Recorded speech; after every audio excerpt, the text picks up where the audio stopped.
On today's episode, I sat down with actor Andrew Rannells, rhymes with panels. You'll get what I mean in a minute. You might know Andrew from Book of Mormon on Broadway or as Elijah on HBO's Girls. We covered a lot of ground together, from his altar boy upbringing to coming out as gay his first year of college. Andrew's adventures in acting and life had me cracking up, and I hope they're going to do the same thing for you. We even got in a little naughty talk. I hope you find something in the episode to connect to, and thanks for joining us on Reclaiming.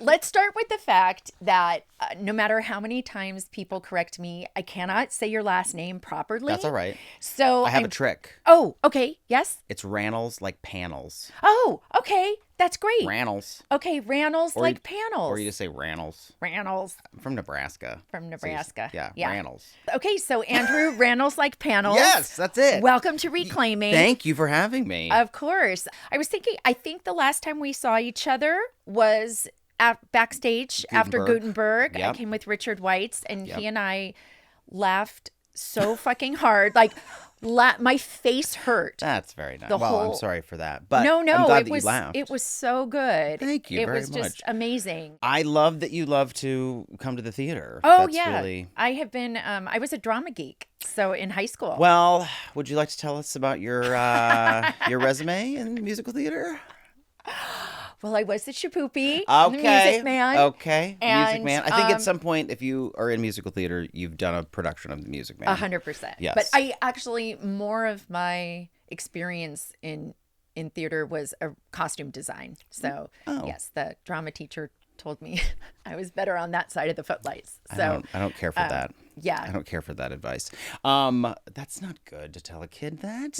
No. It's a different no. time. Different time. Now, had you and Josh Gad done something together since Book of Mormon, or was Gutenberg the musical? Gutenberg, yeah, that was the first time we really worked together. We had done a few like concerts or like sort of one-off things but we had always talked about it, that we wanted to do something, we wanted to find something to do. But we've both been really lucky since the Book of Mormon to be busy, and we both were working a lot, and it was hard to try to find something to follow up the success of the Book of Mormon. And, you know, we were offered a couple shows over the years that seemed like a little too on the nose, like to do The Odd Couple or to Right. do like The Producers, or we're like, I don't know if that's quite right. And then our friend Alex Timbers brought us that show. So talented. And it's a preposterous idea. It's about two guys who write a musical about Johann Gutenberg, Right. the inventor of the printing press. Right.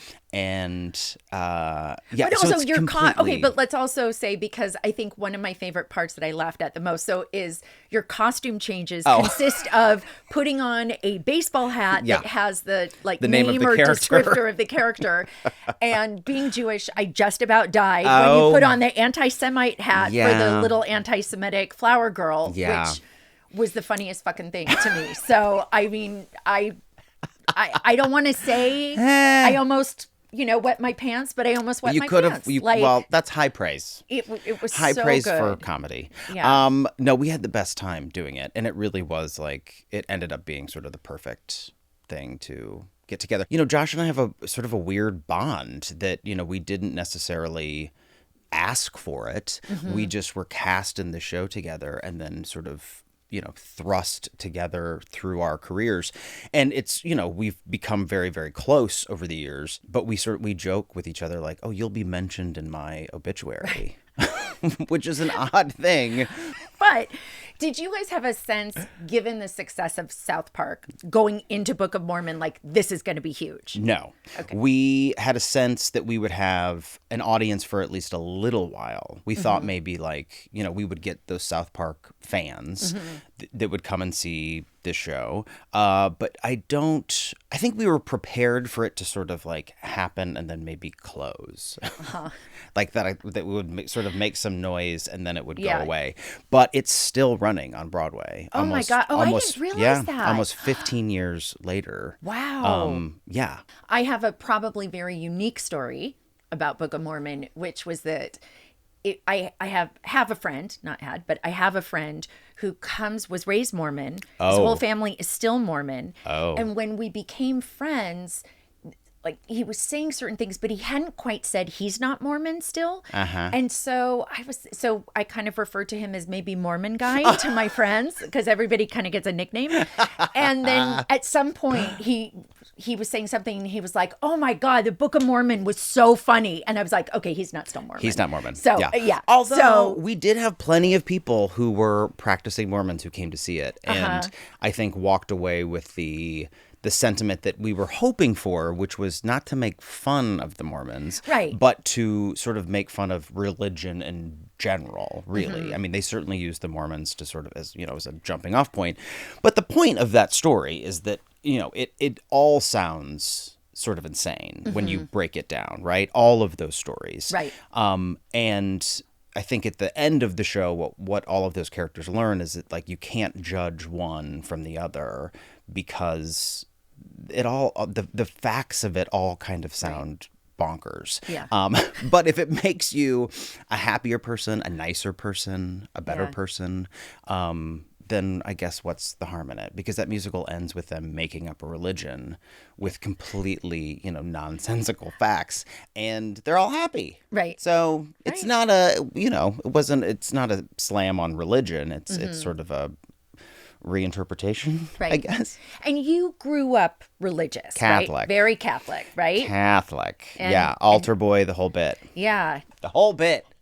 I did the whole thing. The trauma and all of it. Like, I got all the gold stars. I went through Catholic school my whole life, all boys Catholic school for high school. Yeah. And it's something that I don't know if you find this with your own, religion. There is a comfort to some of it, right? Because sort of politics aside from it, I do have fond memories of going to church, like with my grandma or with my family. And there are certain, holiday traditions that are so tied up in that in my mind, it's kind of hard to separate that. Absolutely. So I do find it comforting sometimes the older I get, like if I do go back with my mom or there's parts of it that I'm like, I can see the benefit. There's other parts that I completely disagree with, but kind of I mean, in a way, as a form of theater, I still like it. Well, I loved in your book how you talked about the costumes. Yeah.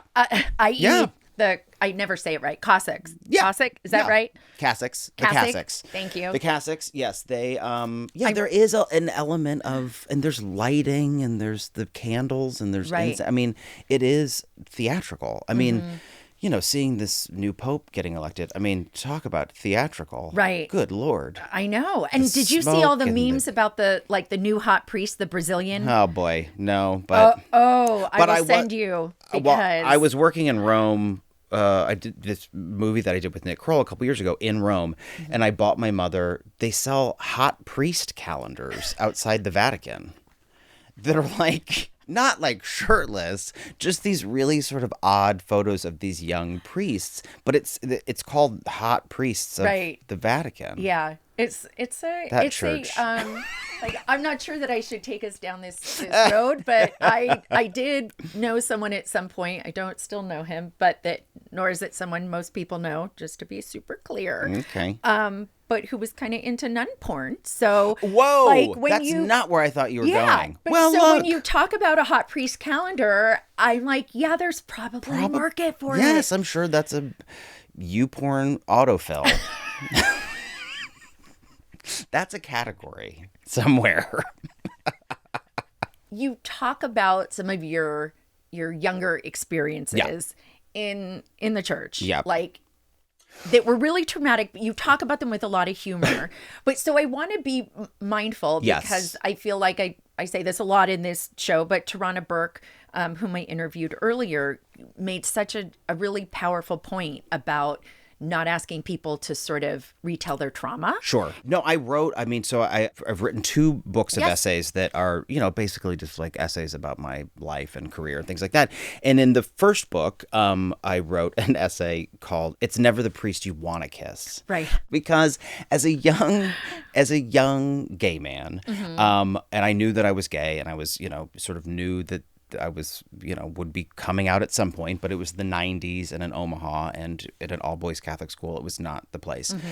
But, I had crushes on people, and I had, had sort of developed this crush on this young priest that was like really kind to me, and I think could tell that I was struggling with like making friends with other guys. Is this the one who brought the groups of the lunch? So I was really touched by. Yeah, he sort of could tell kids in his class.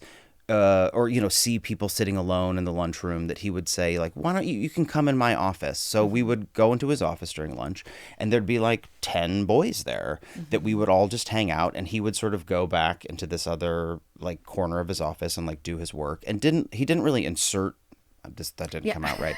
He didn't really participate in the conversation. Monica. He didn't participate in the conversation. He would just let us sort of hang out.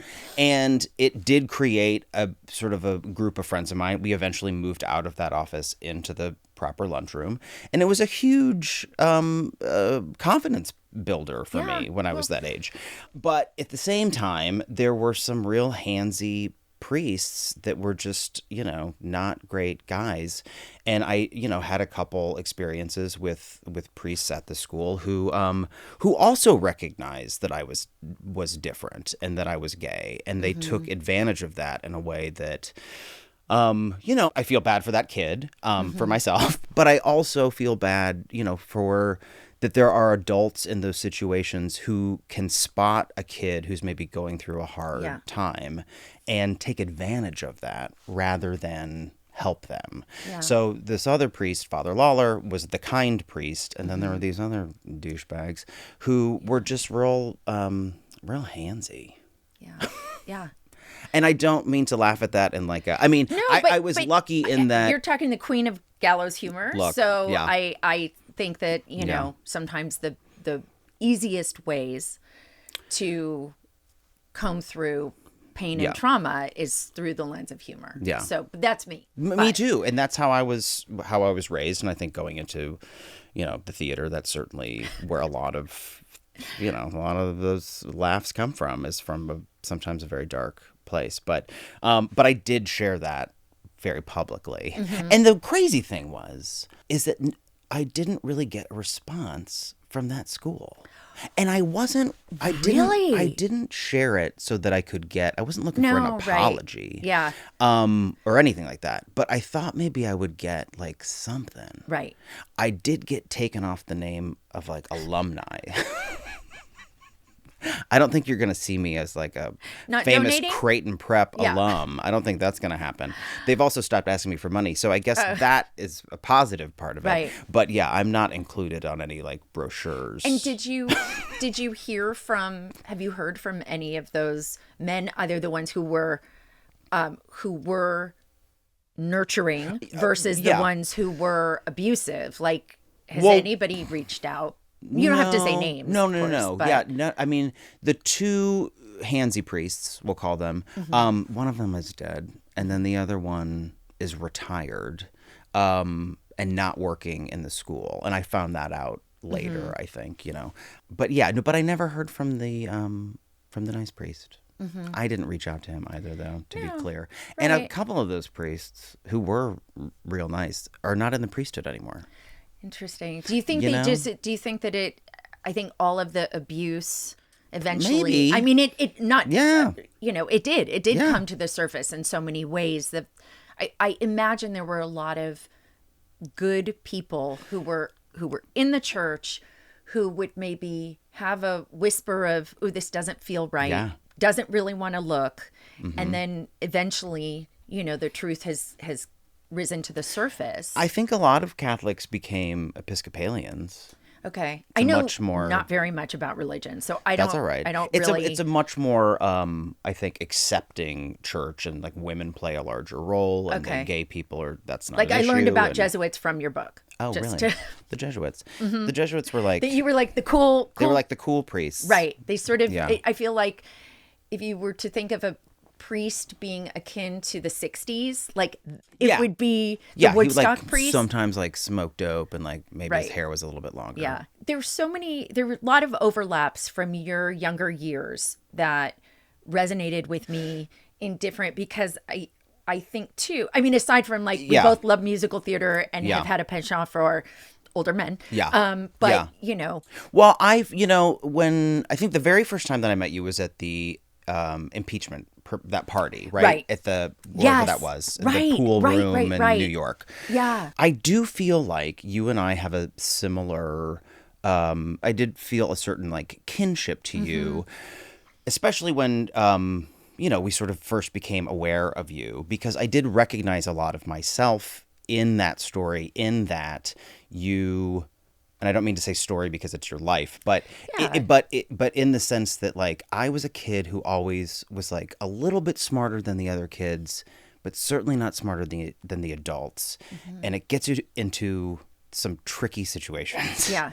Because there are those adults who recognize you for being like a little bit ahead, but then you're still young and you still get taken advantage of. And that happened to me a lot. A lot growing up in a lot of different situations, and most of them were sexual. And I wasn't smart. I was smart enough to get into them, but then not smart enough to figure out how to get out of them. Right. And it took me a while to figure that out. Yeah. But I also really connected with your story around that. I think when you were, correct me if I'm wrong, but when you were in high school, a 40-year-old man. I was 16. Yeah, you were yeah. 16, right? And so it was just, it was interesting because when I was in high school, I had, he was much younger. It was 24, but there was a teacher, a drama teacher who had been my teacher for only a few months overlap, but who had an affair with a friend of mine who was a senior. And then when I was a senior and I was at a different school, like was going through a hard time, and he was talking to me in the parking lot one night and then kissed me and then we reconnected. And at that point he had been married. He'd gotten married. And so it was like this, but he was really inappropriate. Yeah, of course. But flirtatious. And when, I don't know how your high school trajectory changed once you got your lunchroom friends. Yeah. But I think that if you are carrying around insecurity. Yeah. That's, I think, some of what you're talking about, what someone smells, Yes. Well, that was very much so this guy was a community theater director, and he was 40 years old. I was 16. We started having a sexual relationship that at first seemed kind of exciting, and it seemed in some weird way, I thought like, oh, well, this is safe because he's not going to tell anybody. He's not going to tell anyone. Right, because you're not out to your family yet. So this is going to be great. But people did find out. And not so many people in my school, but people in the theater community. And I couldn't get out of it, and he ended up being very needy and very manipulative, and I felt super dumb and damaged, and that was all while these priests sort of surfaced. And I mean, and to tell the whole story as I tell it in the book is that I didn't have anybody to talk to about this. I didn't feel like I had anybody to talk to. In retrospect, I think there were a lot of people. Right. But there was this one priest who was one of my teachers that I really liked, and I told him in confession about this relationship with this man that I wanted to get out of. And I told him the whole story, and I got very emotional, and we finished the confession, and he stuck his tongue in my mouth. And he did it many times over the course of like the next 2 years of being in high school. So not okay. And not I'm okay. so sorry. Well, thank you. But it was just, yes, it was sort of what, like he, I guess, took that as like a green light, or knew that I was damaged in a damaged place that like he could take advantage of it. No, Yeah. It's so painful to look back. I mean, you were saying your younger self of that. And for myself too, I look at that and I just think, when those things happen when you're so young, it imprints in a different way than a bad relationship as a proper adult. Yeah. You know, or neither of us were actually adults at the time. No. And I see so clearly for myself how much of, and this is the part that makes me so sad too, is so much of how I ended up in my situation was in high school, high school, then going into college was, like that sense of being chosen too, and feeling special. Yeah, and absolutely. that, you know, that thing of when you are smarter, you are a bit more advanced, you were probably very sensitive to other people, probably some of what drew you to theater, right? Like because you have to be able to step into someone else's shoes to play a character, right? All those things. You also are in that stage where you think you fucking know so much. I mean, you know, it's just is when I look back and I think about 20, 21, 22, 23, 24, 25-year-old me, you know, who thought I could somehow handle or fix things or be in these relationships and it's and they're real. They're just layered and complicated. And I think also too for Gen X, because I'm older than you, but you're Gen X. Yeah. So I think that there's so many of us, particularly in our generation, who struggled with this like consensual but complicated. You know. So... And then, you know, moving to New York, I think, because then I, you know, went to college in New York and sort of, you know, thought like I'll just you know, change locations and that'll fix it. Which it did fix a lot, and I got myself like a really cute age-appropriate boyfriend. Okay. Yeah, right. Well and done. I was like, let's make this happen. And I'm going to restart. And I sort of reclaimed my virginity, basically. It was like, I'm starting over. Yeah. I'm going to start over with this guy. And it did work for a while. But that sort of, the repercussions of that first relationship, like, it took, I mean, if I'm being honest, it took me into my 30s to really start to make sense of that, of like why I couldn't quite make things work, or why I'm still working well, on sure. those, I'm sure I'll look back in 10 years and be like, you don't know what you're talking about. But we always do that, you right? know. Yes, exactly. But in terms of like trying to reclaim that time, that's really what I thought. I thought it was possible to just like go to New York and start over. And I talk about it a little bit in that book too, that like as silly as it was going from being Andy Rannells to being Andrew Rannells. And when I introduced myself to people, I was Andrew Rannells in New York, and no one called me Andy. So it felt like fresh start. Yeah. This is a new thing for me. Yeah. And you know, it does work a little bit. Yeah. But well, my version of that was having had an unwanted sexual experience with a camp counselor that I really liked, right? Really liked, but was still non-consensual, and deciding that didn't count. And so it wasn't until I was in my 40s and in therapy at some point saying, you know, like, well, technically I lost my virginity at 14, but I didn't, you know, I lost it at, like, I lost my virginity at 19. I mean, that's what prior to, in all of my 20s and 30s, I would have told you I was 19 when I lost my virginity. Like, that's how it was in my head.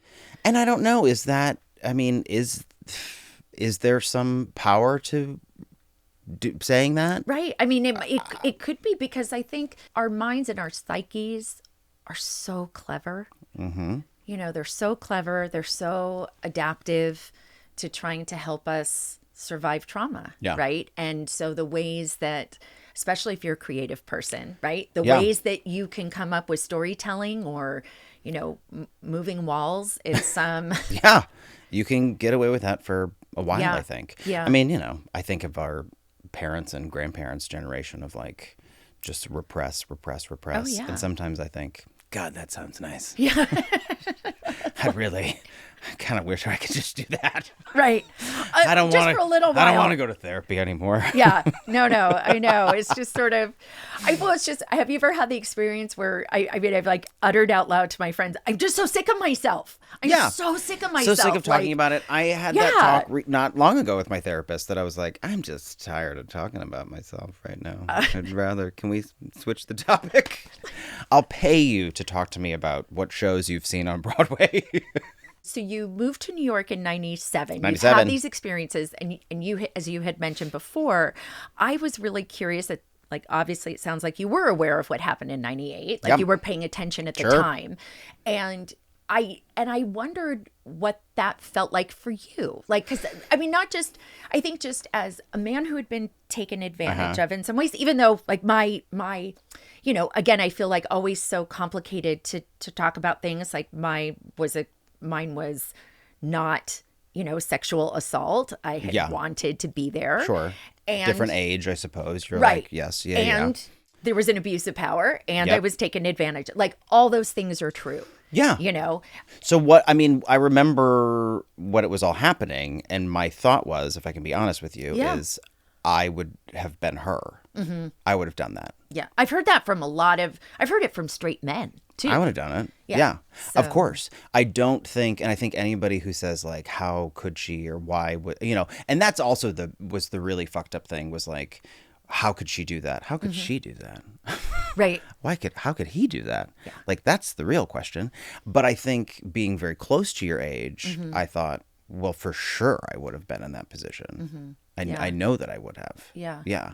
Well, and it's interesting. I had so much support from the gay community during that time too, because I think that because the whole, you know, this whole narrative of what happened in 98 was looked at through a lens of oral sex. Yeah. That somehow became all about That was oral not sex. and Like all the things, right? Yeah.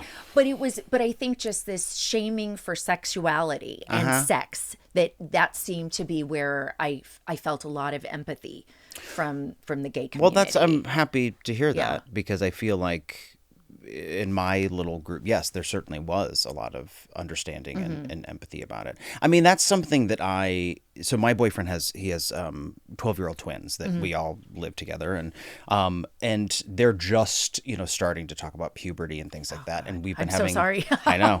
And we've been having a lot of conversations, not with them yet, but about, you know, what was defined as sex when I was getting that puberty talk in the 6th grade, isn't exactly correct.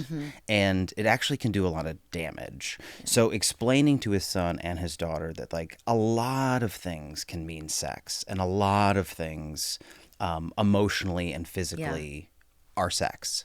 So we kind of have to crack that open. Well, I mean, I think too, especially Gen X and older, I think it was so much about, it was a heteronormative definition. Totally. All based on essentially shame, right? So like, is your virginity intact when you get married so that there's this sign that the blood is there so that we know you're pure, right? Yeah. Like that's where it all starts from. But I mean, I think about too, I don't know what it was like for you. For me growing up, it was like baseball. It was like, well, first base is this, second base is, Sure. oh, well, I haven't gone to home base. Yeah. I haven't, you know, and that was sort of all based on that same same idea. Well, this is a terrible story, but I'm going to tell you anyway. We can cut it later if you change your mind. If you change your mind. I worked with this girl who was like born again Christian who admitted to us one night. This is on Broadway. Okay. We're Broadway actors at this point. And she said that she was still a virgin because she had only been doing anal with her fiance. Oh my God. Now, this quickly gave her the nickname, the up the butt girl of Broadway. But we were like, hun, I think that's worse. I think Jesus is mad about that. But to your point. Right. But I mean, the definition was that girl should have been taught. Yeah, exactly. If you really want to make Jesus happy, don't do any of it.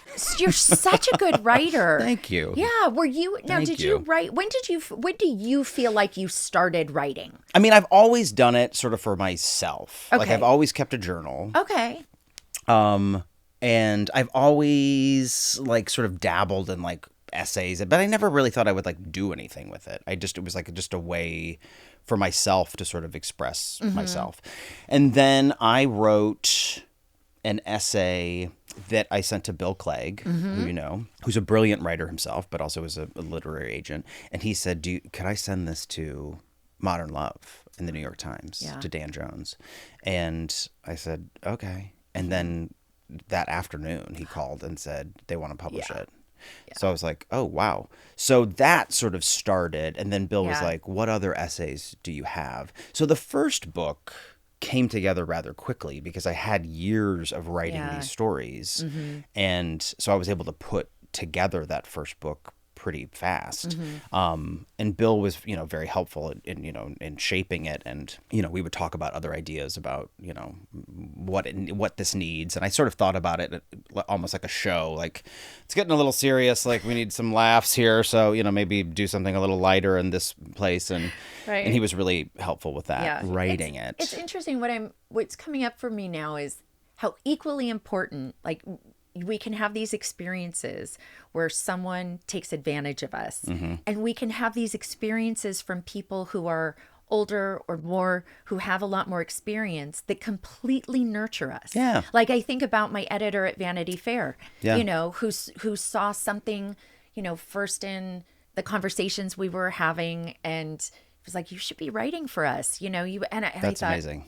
and then somebody to sort of see my voice and encourage that. And to find what that is as a Right. wrthere is very different than It is. a lot of things. Yeah. Right. And so it's just, I hadn't really thought about that. I think they lived in really separate things, but there is this, it's important to remember that there are ways. There are good people out there. Yeah. Yeah. And I've sort of always, I feel like, as a kid, I always tried to find those people, when I was like doing community theater, and was pretty lucky for the most part of finding usually older women who would kind of take me under their wing and sort of protect me. And so, and that continued, working on Broadway. Like I was always more drawn to the sort of senior members of the cast. Always. Right. Yeah. Right. Like I want to grow up to be that guy. Well, I mean, in some ways, that's what childhood is supposed Yeah, to right. be, right? It's the modeling of behavior. And I had some really good examples in there. But you're right, there are those people like Bill and like your editor at Vanity Fair that like they do, when done correctly, it's really it's life-changing. positive. Yeah.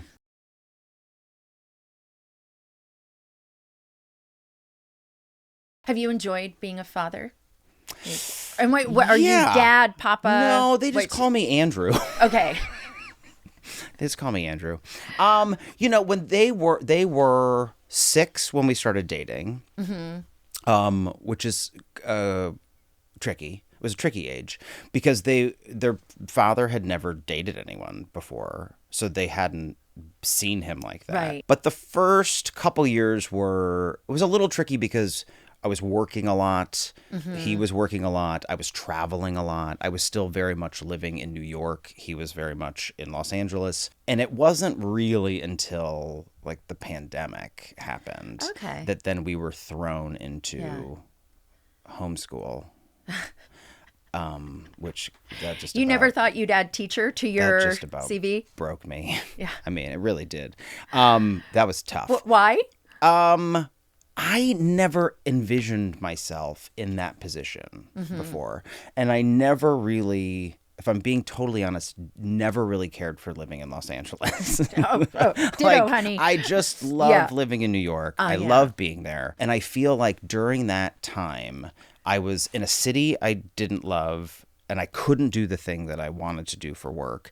And I was with these kids who I was growing to really love, but also like, teaching them math. Yeah. And I was like, I don't know how to do this. And I just felt like completely out of my body and that I didn't know who I was at all.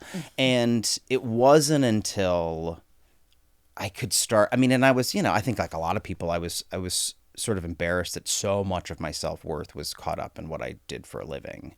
And without being able to do my job, I was like, I don't know what do I have to offer? That's really interesting. What do I have to offer anyone? And that, sent me into, like, I was pretty depressed for a while. And then, these are the facts that, like, as soon as I got to sing and dance again on stage, then I was like, oh, that's right. Right. Like, this is the thing. And as simple as that is, and maybe as simple as that sounds, that, like, when I got the chance to start doing that again, I felt like myself. and became more of myself. And I was like, okay, I think I can make sense of the rest of it.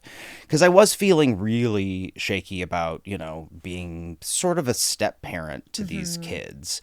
Even though Tuck had these kids on his own, he didn't, there is no other partner involved. So I was like, I don't know if I know how to do it. But when I started to feel more like myself, and when even, as Josh and I were getting ready to work on Gutenberg, I think I got better at dealing with them. And I hope I did.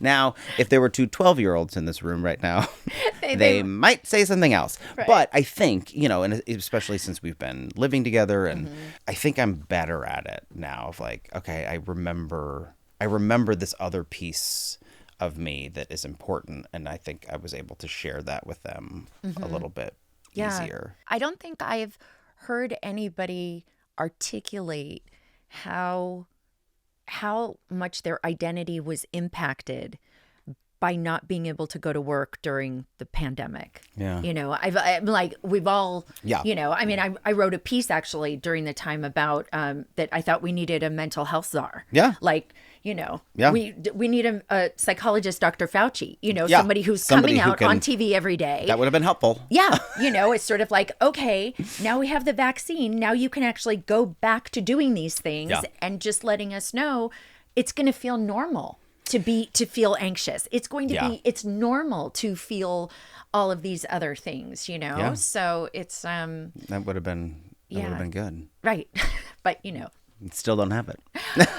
We need it even more. We really do. We really do. Yeah. No, but it is moving forward. I think it's good for me, and maybe good for other people too, to like at least have gone through that and have that perspective of like, I mean, it is important. My job to me is very important. But it can't be like the only thing going on. Right. Is some of what you love bringing joy to other people? Is that, I mean, you do film, you do TV, but you've done a lot of Broadway. Yeah. And that, that is such a symbiotic, it's like energetically, it's such a symbiotic relationship with the audience, right? Yeah. Like, they're giving, they're taking. Instant gratification on both sides, hopefully. Yes. That, for the audience, they're seeing something, hopefully, that they like. And then to hear that response in real time based on something that you're doing is really exciting. And that's how I grew up performing. And that's how I learned to love performing is in that context. And as you said, I've gotten to work a lot on television. And, but, as an example, like, so Nick Kroll and I have this movie that's coming out in June, but we filmed it. Say the title again. Oh, it's called I Don't Understand You. Right. In theaters, June 6th. And we filmed it 2 years ago. 2 years ago. We were in Rome filming this movie. And now over 2 years later, we are going to share it with people. And I'm very proud of it. And I'm very excited for people to see it.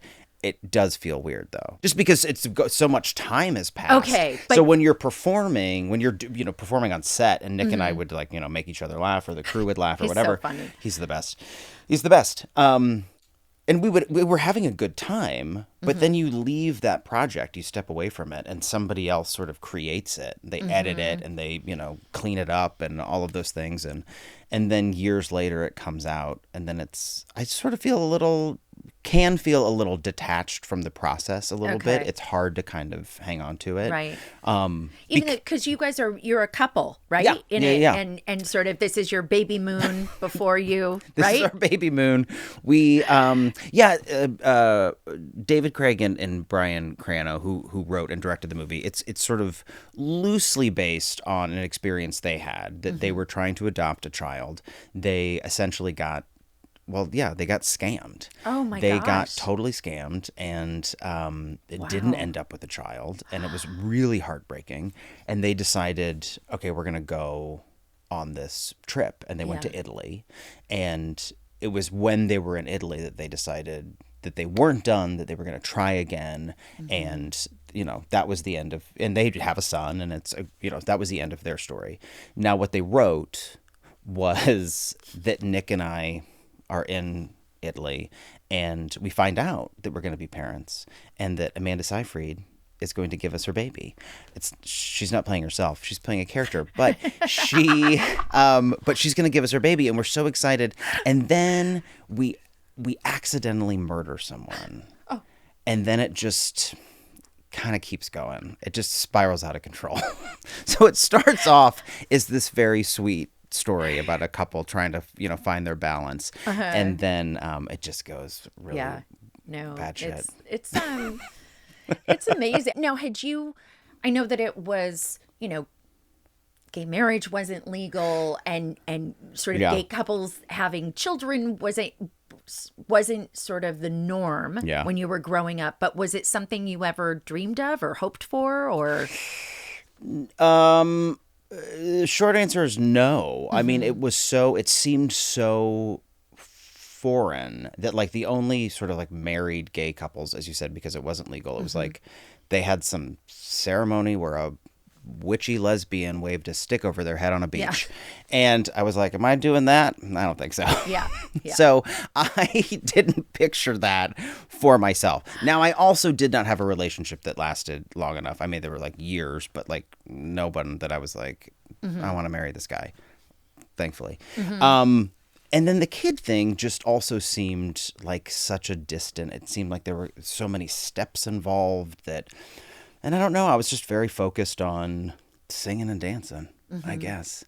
And then I, showed up to do a photo shoot for the show Boys in the Band on Broadway. And there was this guy who was going to be my lover in the show. And I was like, oh no. Let's rehearse.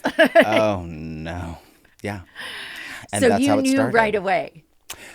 Yeah. And did Tuck as well? He says he did. Yeah. Yeah. We knew who each other were. Right. We had actually dated the same guy at one point. Oh, okay. Yeah. Oh, wait, but not at the same time. Okay. Not at the same time. Okay. Years apart. But so I knew who he was, and obviously he was on television. So it was like I knew who that guy was. But then when we met in person, I was like, oh yeah, this is gonna be a thing. Do you feel like in the sort of landscape of Hollywood and Broadway and all the things, all the entertainment outlets and things, do you feel like you're seeing more roles for gay people that are reflecting, like the storytelling is reflecting more of a vast spectrum experience versus kind of a stereotype or monolith of? I think so. Yeah. I mean, I think if I, look back to when I was a kid, I think that the examples that I grew up with of gays on TV were like gay clown who were the butt of all the jokes and like people made fun of, or a little bit later, it was guys who were dying of AIDS. And those were your two examples. Right. So you could either be like the funny one or you had to be the dying one. And then that sort of transitioned into a period of time where it was just like all coming out stories, and that all of the stories were about coming out and struggling with that and how does that work, and that was great to see, obviously. And then we started to move into a period, and I think I was lucky that I did the show for Ryan Murphy called The New Normal. We told the story of this gay couple having a baby through surrogacy. And wait, when was this? This was in 2012. Okay.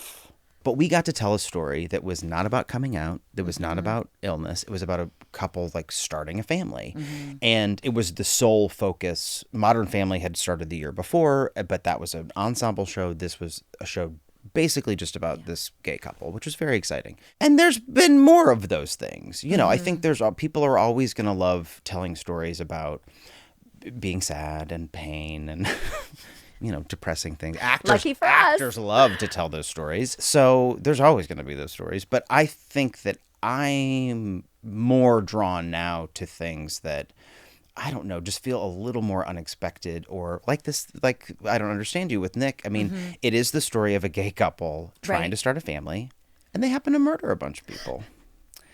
What's more unexpected than that? And that was really exciting. So I love that script existed. And I love that there are other scripts, not exactly like that, but, that people are telling more stories about. It's not a story about being gay. The character happens to be gay. Yeah. Which I think is important. I think I don't think we're there yet, but I maybe don't have enough young people in my life to know whether or not, but it feels like we will get to a point where there's kind of no such thing as coming out Yeah. anymore. Yeah. Right? I see with my friends' kids who are, I don't know, what are they, Gen Alpha or something? Yeah. I don't know, whatever Yeah, they are, yeah. like the younger people, Exactly. right? That with first it was I had to learn, oh, okay, I'm not supposed to say, do you have a boyfriend or girlfriend? It's like, are you interested in someone? Yep. And then it's the whole thing of, well, I'm not anything. I'm no label. Yeah, yeah, I'm yeah. nothing. And so the sort of the questioning and the, the exploration that happens that I feel like, and that feels like a wonderful, hopeful social change. Yeah. That it's just sort of. I think so. I see that in my nieces and nephews that like that there was a more relaxed idea and there wasn't a rush to declare anything. Yeah. You didn't have to I mean, but I might be also like, oh yeah, Monica, there's the Midwest. So No, but I think yeah, I that mean, that do you think has, in the Midwest too? Okay. No, I totally think in the Midwest. I think that I think that the internet has been a real equalizer in a lot of ways. Now, I'm not saying that changes things on a day-to-day level, but I think that like and hopefully it does, but I think for a lot of young people, they don't feel like they have to come out or declare anything. Well, I mean, I also, kind of miss the. I mean, I was, it was a rite of passage, right? To have to like tell your friends and well, like when I came out to my sister Natalie, who was at the time 17, 16, I said, I just wanted to tell you that I'm gay, and she went, uh-huh. As in I know, Like, or as in I don't believe you. Like, no, we know. Yeah. I mean, my first job that I wanted was to be a solid gold dancer. Do you know what I'm talking? Like, Yeah. I don't think I needed to come out. Yeah. But I liked it. I liked the process. Right. But I remember reading a really sweet sort of moment between you and your dad. Yeah. You know, that sounded like a pretty fast transition, right? Yeah. From him, like when you came out and he was accepting, but sort of was like the choosing language. Yeah, it was the choosing language. Right. It was that he said, I love you. I don't think you need to be this way. But if you would like to be this way, I love you. And that was like in August. And then by December, when I came home for Christmas, he said, I've been thinking about it. And I've always, you've always been gay. And I think that you were definitely born gay. And I'm sorry that I said that. And he was the one who said, I mean, you wanted to be a solid gold dancer. Did you and your dad ever talk about why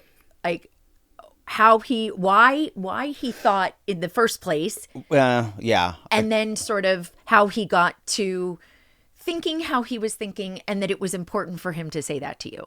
I think there was the Catholicism part of it that thought that it was a choice and it was a lifestyle, right? I think that was what he sort of attached to in terms of like what his knowledge of like the gay community was like, that's something, those people are choosing to do this thing that's outside the norm. And then I don't know for sure, but I think just in thinking about me specifically in the sort of history of my childhood, I think he was able to piece together like, because I have a brother. How many siblings? 3 sisters and a brother. So there's 5 of us all together. So my brother Dan was like sporty, like, typical boy, I guess you would say. And I was not. And I think he was able to then like, when he looked back and was like, oh yeah, I guess that was starting from a pretty young age that, yeah. And he was really, I mean, my dad was really good about, in some ways, about sort of nurturing that side of me, that he was the one who showed me like MGM musicals. He would, tell me like, oh, there's this movie with Betty Grable on that I think you might like. Like he was the one who did that. And that really did inform a lot of my love of musicals. And that comes from him, which I think he must have remembered in some way that like, or maybe he thought, fuck, did I make him gay? Well, showing him those musicals. No, at the time and generationally, he probably did. Maybe he did on some level. He did think that. Not that he did, but he probably might have. Did think that. But I don't know. There's something really sweet about that to me. Yeah. I mean, it was, with all. I mean, it's the thing that I worry about, with Tux kids too, is that like there are things that I remember my parents saying, you might have this too, that if you cite it back to your parents, you're like, do you remember that time that you said blah, blah, blah, which was so informative to me? And they'll say, no, I have no recollection of that. Right. No recollection. My mother once told me that if I hit the reset button on the outlet in the bathroom, it would start the house on fire. And I thought that was true until I was 17. Until one day I finally worked up the courage to push that button. And the house did not set on fire. And I said to my mother, what the hell? Yeah. And she said, I don't remember saying that. Right. Oh, no. That's sort of half of it is where it's great to have email now because it's like you said it. See the 4 emails you've sent me on this, you know, That's true. Or the things. But I have almost an opposite thing of that with some of my friends, which is so great. I don't know how it happens. They'll tell me I said something that was really helpful to them. Oh, and that's it's a smart sounding thing. And I'm like, definitely did not say that You're smart lucky. thing. And then I'm like, okay, but I'll let you think I was smart enough to say that. But it is That's a nice good that they problem. romanticize something I said in a way that. That's good. Sometimes I have friends who remember that I said something really funny. That I'm like, I wasn't the one who said that. Yeah. But I don't tell them that. Right. I can just take 100%. it. I'll just take it. You have another project out with Lena Dunham. Oh, yes. Yes. The show is called Too Much with Lena Dunham. It comes out July 10th on Netflix. And very excited about that show.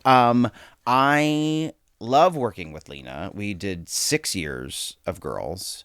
And I just, most of my stuff was with her, most of my scenes. And we really, I don't know, just sort of really hit it off and had this very easy way of working together. And now she's making this new show starring Meg Stalter and Will Sharp as like the young people. And Lena and I are now not the young people. So we play the older people. And we let Meg and Will have all of the sort of reckless fun. But it was really fun to get to work with Meg and then be reunited with Lena a little bit. So it's been very strange recently. I don't know what has happened in the atmosphere, but I get approached by a lot of young people, mostly young women, that they're watching Girls now for the first time because they were children when it came out, and it's really kind of wild that it had a little bit of a resurgence in the past year or so. It's interesting. I'm thinking about one of the things the show did for me was I've like struggled with body stuff my whole life, and so I loved how confidently Lena was naked. Yeah. I mean, it's crazy looking back at how much flack she took for that and how cruel people were to her, because it's, you look at those episodes now and it's completely, I mean, it's ridiculous that people were, making fun of her for being too fat to be on, just not skinny. Not skinny. She wasn't skinny enough, and it's just it was hard as her friend to watch her go through that trajectory. That like when the show started, very quickly she was celebrated as being this like genius new writer, new voice of a generation. Exactly, and then by the end of the series, people were so cruel to her. Okay, so in your writing, you're incredibly candid about formative wounds, right? Yep. So kind of romantic, sexual, spiritual. Yep. What was the experience like for you of sharing those publicly? It was scary, and having watched Lena go through it with her first memoir, I sort of watched her go through that, and certain things get picked out of books and certain lines, and people sort of fixate on things, and it becomes something that you're like, well, that's not exactly what I wrote. And so I was very nervous. I was nervous about sharing it. But I was pleasantly surprised that the response was actually very positive from people. But when you do, like book tours and you do signings and you're meeting a lot of people, and I was really surprised at how many people, you tell stories that you think are so specific to you, and then someone's like, oh, that happened to me. And there's a story that I tell in the book about having going on a date, and at the end of the date deciding I'm going to have sex with this person. I had sex with the guy. He's still in my apartment, and I get a phone call that my father is in a coma, and he's probably going to die. And there's a man who I don't really know very well. Could you remember his name? I do. His name was Brad. Okay. Brad was laying there. He was naked, and I sort of got up, and I was like panicking, and he was following me around, still naked. Is there anything I can do? Do you need help with anything? And I was like, put on some pants, Brad. But it's a very specific I'm just story. getting a visual. Yes, of just like, please cover up. I can't deal with this right now.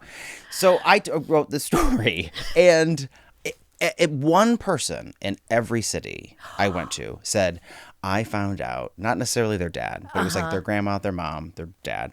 I was also having like a one-night stand when I found out my mom died. Oh my. And I was like, how common is this? But it turns out, and I don't think they were making it up. I don't think that they were like trying to be cool. Right. Trying to connect. Yeah, but it happened once a city that I went to, which I thought was so wild. That is wild. So the last question I ask everybody, what is something that you are working on reclaiming right now? And it could be a part of your identity or a thing or a place. I feel like I was sort of prepared for this. Okay, good.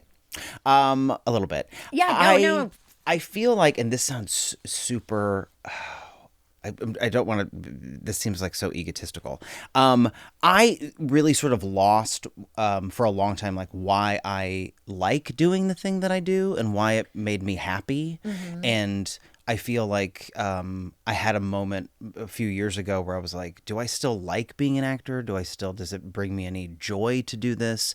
And I've sacrificed so much to have this career and have this life. And it sort of put me into a little bit of a spiral for a while. But I think the answer that I came to was, I do really love doing this, and it brings me great joy to get to perform in front of people.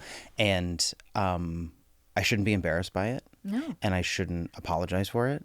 And I should just go back to like the sort of teenage version of myself that like just wanted to do that because it was really fun and made me happy.